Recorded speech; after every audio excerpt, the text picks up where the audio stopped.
What's going on, everybody? Josh Engleman for Awesemo.com, and I am back with my NBA DFS contenders for Wednesday, August 12th. Be sure to hit the like button, subscribe to the channel, hit that notification bell so you know when this and all of our other content goes live. We only have 2 more days after this of NBA DFS contenders before we switch this over to the MLB side, so I'm hoping we get the goods today.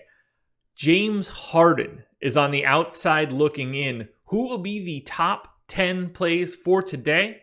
It is time to find out. Okay, coming in at number 10, it's Aaron Holiday. Okay, first and foremost, this guy shows up a lot in these sorts of videos. It's a 4-game slate. Keep that in mind. Really hard to find value, so minutes become really important. It's 4K on FanDuel, 4,600 on DraftKings.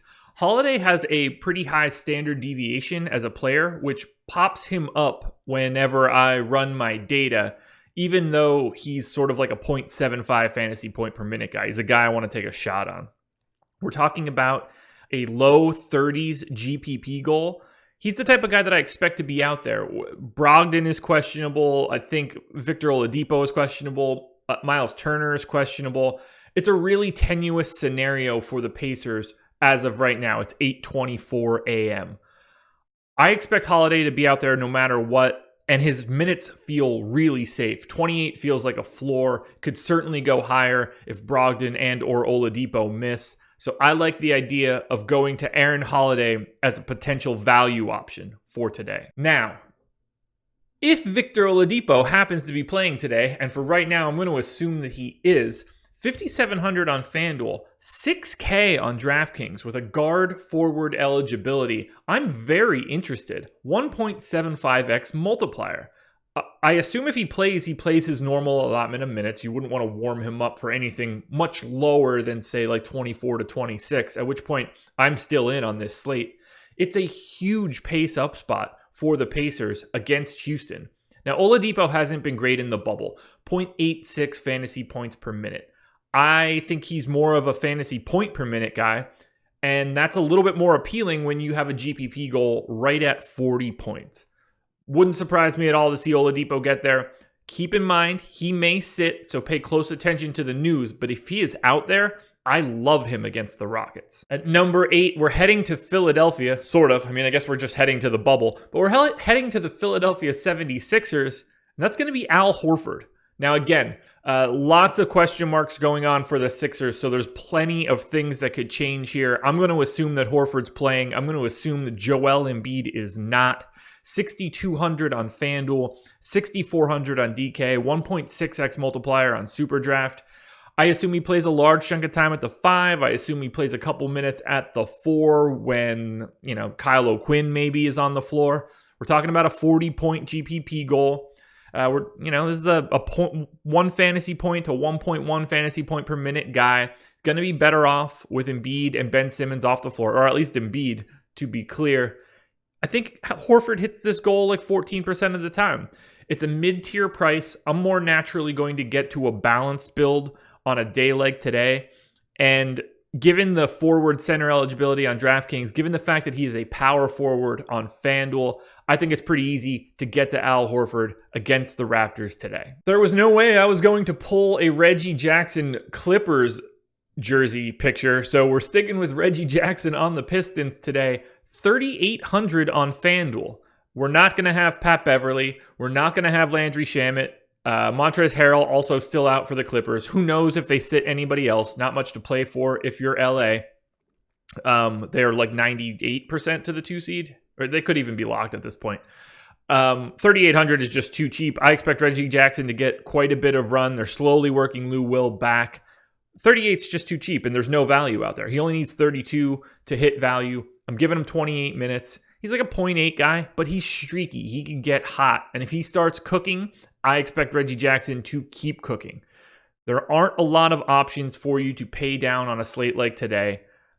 Reggie Jackson has to be that guy for you on FanDuel. On DraftKings, he's kind of whatever. You need 35 GPP points. 5,100 is probably too much salary. If we get word that he's starting, or maybe if Paul George or Kawhi end up out, I think it could be a little bit more appealing at that price tag. But FanDuel is the spot that you're looking for Reggie Jackson. All right, next up is the first of more than one Denver Nugget He's number 6. He's number 5, though, on FanDuel and DK. That's Jamal Murray.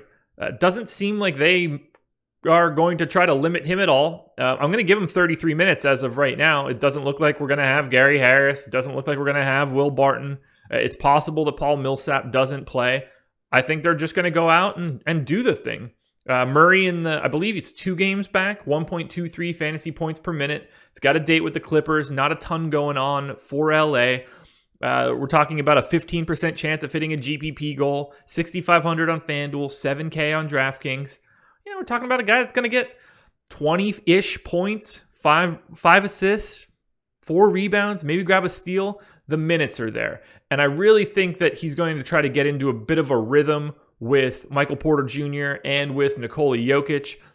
I think Murray wants to get a couple reps, and this feels like a really nice spot to do so. Jamal Murray, number 6 overall. Now we're heading back to Philadelphia, number 5, Josh Richardson. Again, I'm assuming he plays today after sitting out the last game. He's 5,200 as a shooting guard on FanDuel, 5,700 with the guard forward eligibility, which I love. You need only like 38 points in a GPP. Richardson has always been a guy that played big minutes, so if he's out there, I don't see him being limited.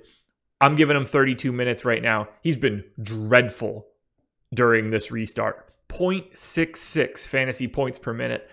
I don't think that tells the right story for Richardson, especially if Joel Embiid and Ben Simmons are out. He's going to have the ball in his hands a little bit more, going to look to have a little bit more creation responsibilities. It's an interesting matchup against Toronto. Like, you don't normally want to go against them, but at the same time, I can't imagine Toronto's giving their like A+ effort defensively. This feels like a great spot for Richardson at a, relatively low-ish price tag for him. This seems great. I think he rebounds here. I think we see him get a little bit closer to his 0.8 to 0.9 fantasy point per minute rates. And at that point in time, you definitely want Josh Richardson in the 5Ks. And then we go to number 4, Nikola Jokic, back to the Nuggets. He's my number 2 overall on FanDuel. He's an $8,500 center. I don't really know what they're going to do with his minutes. He's been a little passive in the bubble. They're still integrating Michael Porter Jr. That's a big usage bump to a starting lineup. I think it's a good thing. Anytime you can get more offensive players around Jokic, that should open him up to do more things. It might not be points, it might be assists, but you're going to get Jokic to be more successful overall. I think that he can get there from a points perspective. It's basically just Zubac and nothing behind him, so Jokic can go for it if he really needs to. 32 minutes. I mean, he's a threat for a triple-double every time he steps on the floor. 8,500 is just way too cheap for him on a 4-game slate on FanDuel. I don't even mind 9,200 on DraftKings. You're looking to get north of 50. If he starts doing Nikola Jokic things, all of a sudden, you're going to look up and be like, oh, when did he have 14, 14, and 14 as a slash line? That's the type of stuff Nikola Jokic can do. I like this spot against the Clippers. I expect big things out of Jokic. It really comes down to minutes, and I see no reason that he's not playing his normal allotment today. Keep an eye on the news, however. But if I am taking anybody from the Denver Nuggets, that would be my number 3 guy, Michael Porter, 7th on FanDuel. Number 2 overall on DraftKings, number 2 on SuperDraft with his 1.65x multiplier. It's been really nice to see him getting some time during this restart. Just shy of 1.2 fantasy points per minute. This guy just scores. He has elite athleticism. He is an elite offensive player. Seeing the way Jamal Murray, Michael Porter Jr., and Nikola Jokic can fit together is really going to tell you what the ceiling for the Denver Nuggets are.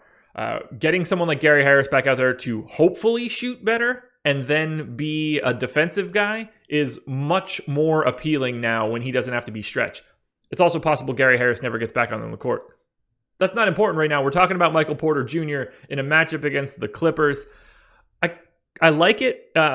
Getting Marcus Morris as a defensive matchup is kind of tough. I don't get the sense it'll see too much Kawhi in this spot, but that's also not great. They do have a lot of bodies that they can throw at him, so it makes it kind of a scary matchup. I'm going to pay close attention to Michael Porter Jr.'s ownership, but as long as it doesn't go crazy through the roof, which I don't think that it will, getting him at 7,900 or 7,600 is a bargain. I think he can go absolutely nuts in this spot. He wants to showcase himself and be a really, really big piece of this Denver Nuggets playoffs rotation. I see no reason it doesn't happen. Grab yourself some Michael Porter. It's going to be a big one today. I'm feeling it. Alrighty, at number 2, I'm just assuming he plays. You never know anything nowadays. It's the Oklahoma City Thunder's point guard / shooting guard / small forward. It really depends on who's out on the floor. There's just too many starting guards here for the Thunder. But Dennis Schroeder's out, so give me Shai Gilgeous-Alexander. 7,200 on FanDuel, number 3 on there. 7,400 on DraftKings, point guard, shooting guard eligibility. You're going to need something into the mid-40s for sure. But SGA's been playing monster minutes all season. He's been down during the bubble, which is surprising. Schroeder is back, but he's not going to be able to play. He should be quarantined right now. That should still open up more offense for Shai. If he's out there, one of these days, the shots are going to start falling. They've got a date with Miami, not an ideal DFS spot, but there aren't a ton of options today on a 4-gamer. And Shai in the mid-7s on either one of the sites, getting mid-30s in minutes, you just have to bet on playing time and opportunity. And 30-plus minutes, 24-ish% usage, that is a star on a slate like today. You got to go to Shai if he's playing today. I see no reason that he's not. Grab yourself some SGA. But if you're going to anybody in that Oklahoma City game, you're switching teams and you're going straight to my number 1 guy for today, and that's Bam Adebayo. I have no idea what the Thunder are going to do with their center rotation. It's probably going to be Adams and Noel, but if it's not, that just makes this look better for Bam Adebayo. Even if it is, I think he's the guy that I want today. Sub 8K price tag on both sites. He's power forward eligible on FanDuel, and that's what's making a big difference for me today. Does a little bit of everything.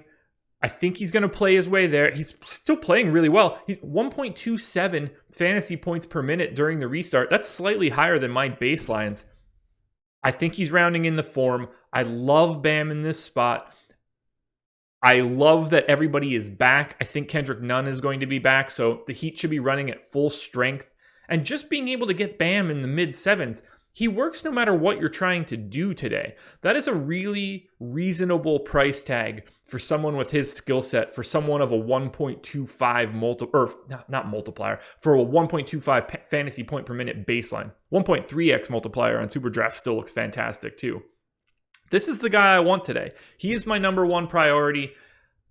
I love Bam, all things considered, whether it's real life or DFS, and I think he is going to be my most exposed player on both FanDuel and DraftKings today. Alrighty, guys, that will do it. Those are my top 10 plays for today, Wednesday, August 12th. Once again, be sure to hit that like button, subscribe to the channel, and hit the notification bell so you know when all of our content goes live.